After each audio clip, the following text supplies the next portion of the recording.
Didn't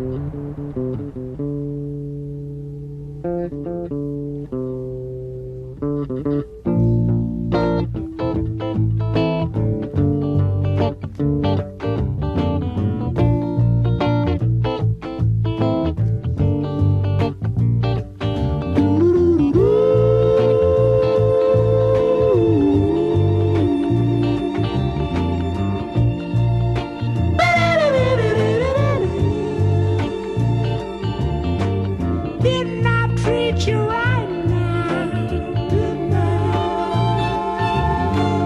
Didn't I do the best I could? Didn't I give you everything? I tried my best just to be a man.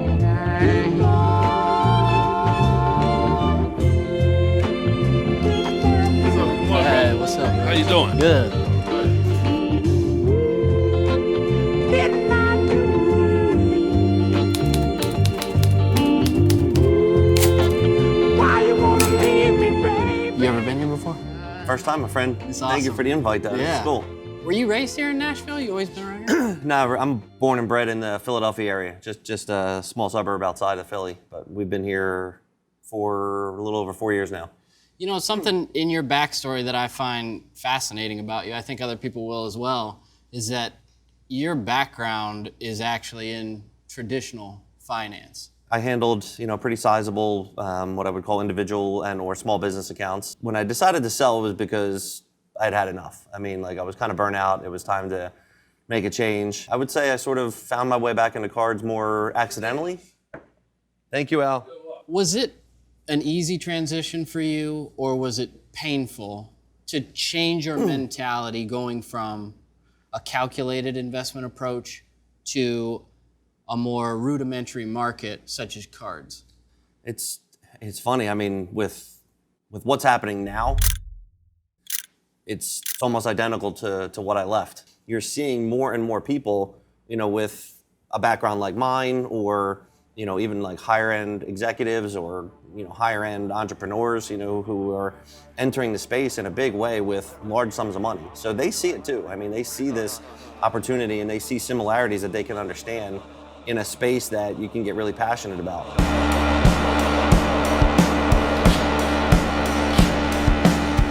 One of your rookie basketball cards bid for $1.8 million. I want to be holding one of those cards. Are you kidding me? What? It's my first big purchase in cards. It cost me over $1 million.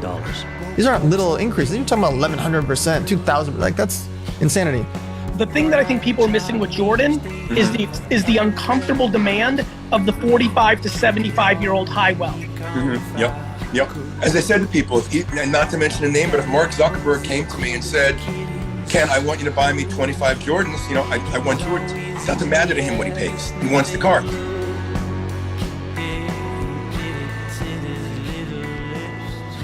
Man, it's so hard to get a grasp on this market because it just jumps around so much. Obviously, the fractional space now has changed the way cards are transacting, especially at super high end. So the Steph Curry 1-of-1 logo man patch auto supposedly is at a valuation of $5.9 million now. Debatable. Today's a big day on that. I don't know, man. Like I keep saying the same thing. Like I saw it when I was doing like financial advising. Like when that bigger money starts entering a space, it just the rules change. So like now we have a bunch of billionaires kind of as like the lead spokespeople for the space. So I just feel like there's going to be a lot of disruption and maybe a lot of interruption. So maybe the rules are about to change. I never envisioned spending like the kind of money that we're talking about now. Like what we were saying like 4 years ago, we did like a 30K trout deal. And I'm sitting there and I'm like, man, I made like $4,500. I thought I was king of the world. I'm like, man, if I could make like $4,000 or $5,000 a month, or whatever doing this, I'm like, it felt like all the money in the world. But I always knew, I'm like, man, like it felt like the pinnacle for cards for me would always be to try to acquire, like the best Jordan autograph, or multiple, Jordan autographs if possible. So, like I finally got this. We talked about it and you're like, you're spending how much and you're doing what? And this deal took 3 weeks to put together. It was pretty wild. The guy had it on eBay for like 5 years. And he always had this crazy price tag on it, like $1.5 million. And everybody was like, I want the card. And it was raw.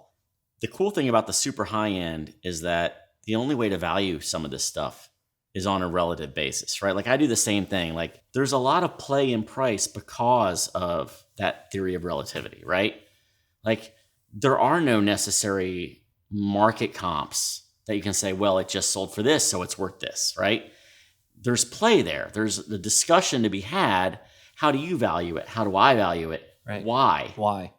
Like I think the last one did, north of 2 million in like a really bad card market. So you can only imagine, now that we've been talking about the Curry, at 5 and change and the LeBron at 5 and change, like I keep saying to myself, I'm like, well, if LeBron's best card is worth X, Jordan's best card has to be worth at least that number. Let me see the Pele, brother. I mean, PSA 9 rookie. You know how much I love this card, right?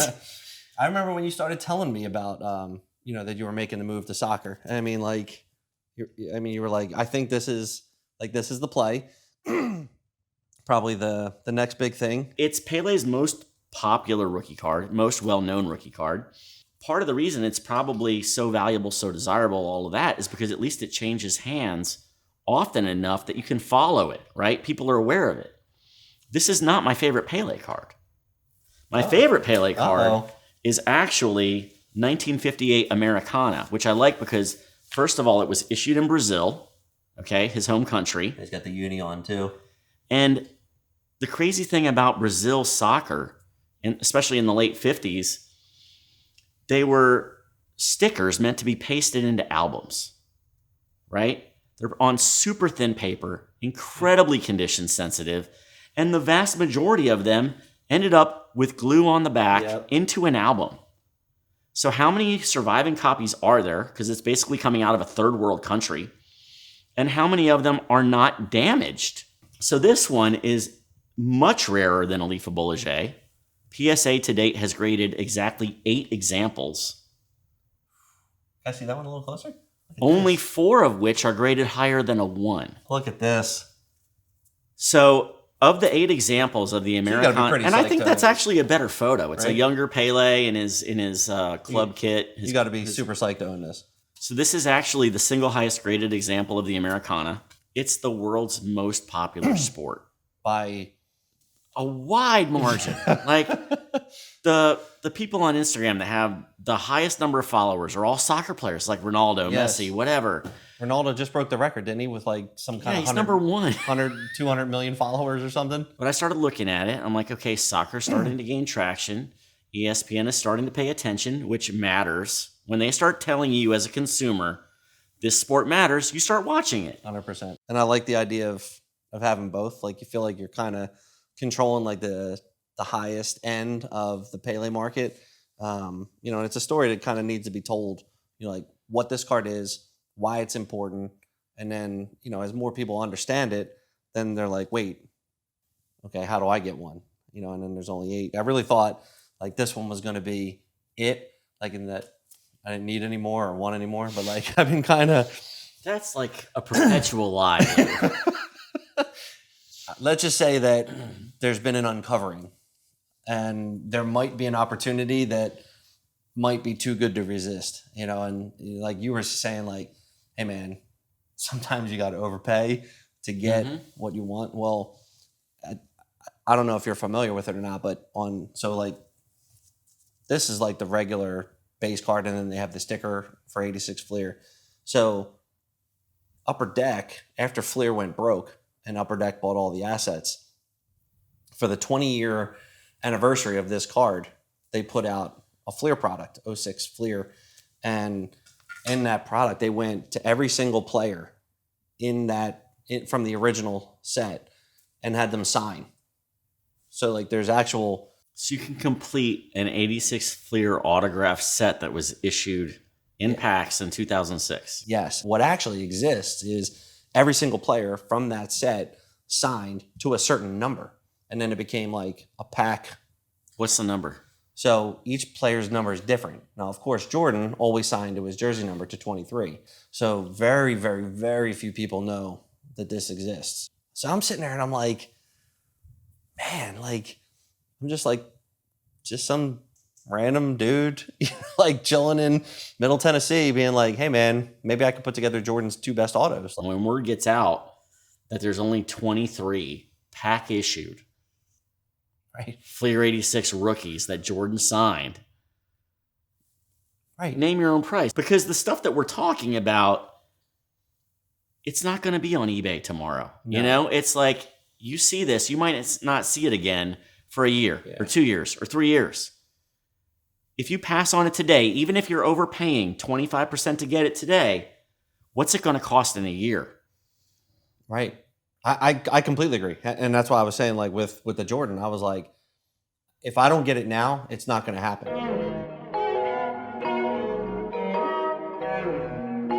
Hey, Ryan, it's Lou. Just wanted to get back to you on the Jordan 86 Fleer buyback that we were talking about. Yeah, I'm interested. I'm going to make an offer. I don't got a reason to lie. They gave me the key to the sky, but I'd rather open my eyes, cause that's what'll keep me alive. Something that sees in my mind. Please do not fuck up my day. Everybody want a headline. I don't got nothing to say. I'm gonna list off 10 names, and when you realize where I'm going with this, you tell me to stop. Okay. LeBron James, Honus Wagner, Mickey Mantle, Luka Doncic, Babe Ruth. Yeah, that's a good list. I know what you're talking about. I mean, at this point, you know, where we are, they are part of the top 10 list, you know, of highest selling sports cards. Everybody's got a different story for what they like and why, but it's amazing to me that as things sit right now at the present, that Michael Jordan is not on that list. Hey, Rye. Hey, Randy. Hey, Lou, what's going on, buddy? Not too much, my friend. How are you? Good, man. Just another busy week in the books, my friend. Yeah, Rye. I mean, look, you know, I'm interested, but obviously we know the card's raw, you know, which makes it a little bit of a challenge from, you know, trying to determine the structure of an offer. It's not something you come across very often. You know, true MJ collectors, you know, understand what it is and you know what it is. You're well known in the hobby. You're a nice guy. We've had many discussions before about other big cards. I would definitely entertain, you know, working out something with you. Yeah. I'm only keeping good. I'm going to give it a run. Not only am I excited about the card, but the pairing. I think it's going to be pretty much the top 2 autos in MJ's existence. The trickiest part is the card is raw. What I don't know, you know, is just what's it going to grade. I absolutely think it's within that kind of 8 to 8.5 range. Just the centering, that's really going to be the determining factor, I think, on the card, like we talked about. You know, we kind of all knew this was not going to get a 10 on it. I think we can get a 9 on this. We've got both Upper Deck and Beckett on this, so, you know, there's going to be no argument on whether this is good or not.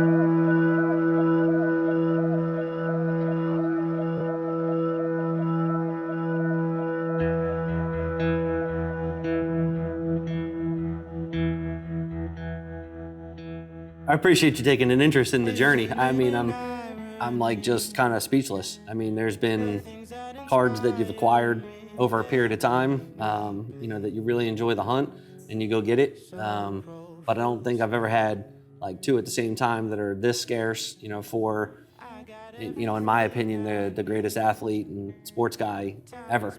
You know, just the reverence that Jordan commands around the globe. I mean, his collectors and really I just would say like high-end art and alternative enthusiasts all gravitate towards Jordan. I mean, like he is the NBA. I mean, like he revolutionized marketing, branding, and not to mention he's the greatest basketball player of all time. The key question that's still trying to be answered, you know, that could really take this industry to a new level is mainstream acceptance at the fine art level. So like those are the people that I think we've seen a little bit of that money trickle in. And quite honestly, I'm not even sure, our industry handled it all that well, because we saw this meteoric price rise. Now we've seen some declines as people have sort of rebalanced their portfolio. But I think there is becoming more and more acceptance of this alternative asset space. And people are now understand that cards, sneakers, crypto, things like that all fit into this. And they see that, the biggest returns that they've had, for that portion of their portfolio have come from like these alternative assets, and now they want more. For an unaware outsider coming back to this industry, maybe they collected cards as a kid, what would be one thing that you would want them to know? I'm not sure I can answer it in just one, but at a minimum, I would say it's dramatically different, because that was my experience, and it's only gotten more robust. Take your time.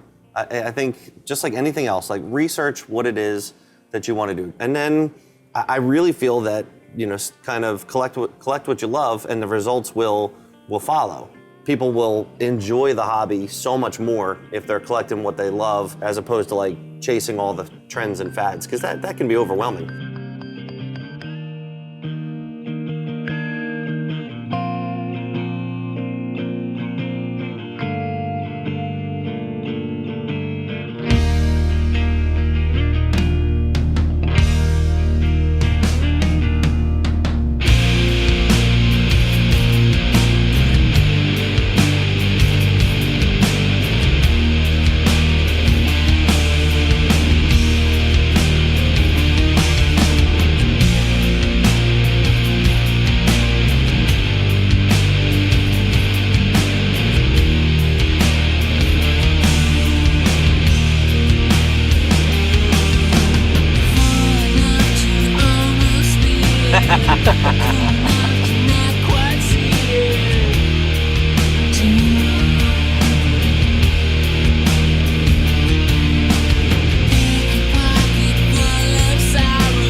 Love 14,